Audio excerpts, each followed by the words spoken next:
China terdapat seramai lebih 20 juta penduduk daripada 10 suku bangsa yang beragama Islam. Ini termasuklah etnik Kyrgyz, Uyghur, Kazakh, Kyrgyz, Tajik, Uzbek, Tartar dan lain-lainnya. Penduduk Islam tinggal di mana tempat di seluruh China, terutamanya di bahagian barat laut China, termasuk provinsi Gansu, Qinghai, Shanxi, wilayah autonomi Xinjiang dan wilayah autonomi Ningxia. Agama Islam sudah tidak asing bagi penduduk negara ini dan ianya telah menjadi salah satu agama yang penting di China. Oleh sebab itu, dalam episod kali ini kita akan menceritakan sejarah perkembangan agama dan penduduk Muslim di negara China. Agama Islam dipercayai berkembang di China pada tahun 691 Masihi, iaitu pada zaman dinasti Tang. Difahamkan dinasti Tang merupakan salah satu dinasti yang paling makmur dalam sejarah China. Penganut agama Islam pada zaman dinasti Tang kebanyakannya ialah saudagar dari Arab yang bermustaqil di China dan mereka kebanyakannya lebih kaya daripada orang biasa. Pada zaman Wudai, ramai penganut Islam telah berpindah ke China Selatan dan agama Islam telah berkembang di kalangan penduduk tempatan China. Malah, masjid pada zaman dinasti Tang dan Wudai juga masih mempunyai corak seni bina Arab dan belum menerima pengaruh seni bina tradisional China. Kebanyakan masjid pada zaman itu terletak di pelabuhan atau bandar, pusat politik dan ekonomi. Masjid Huazi di bandar Guangzhou yang dibina pada dinasti Tang dianggap sebagai masjid yang tertua di China dan masjid itu masih mempunyai corak seni bina Arab. Seterusnya, pada zaman dinasti Song, agama Islam dianggap lebih mulia oleh rakyat China dan agama Islam telah mula berkembang di China dan kawasan kediaman penduduk beragama Islam lebih luas. Ramai penduduk beragama Islam tinggal di bandar Guangzhou di provinsi Guangdong dan bandar Guangzhou di provinsi Fujian secara berkumpulan.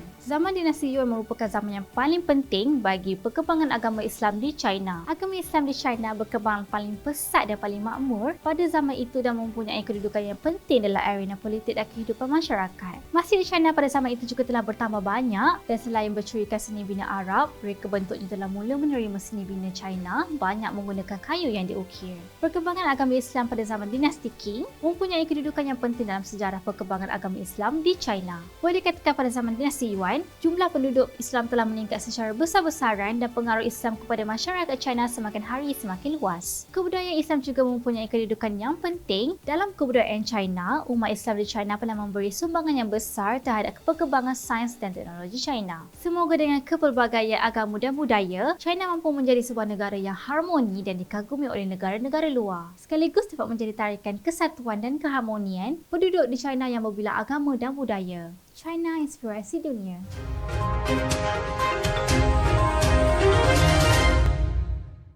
Channel China Kini ini akan memaparkan info-info berkaitan pembangunan, ekonomi, sukan,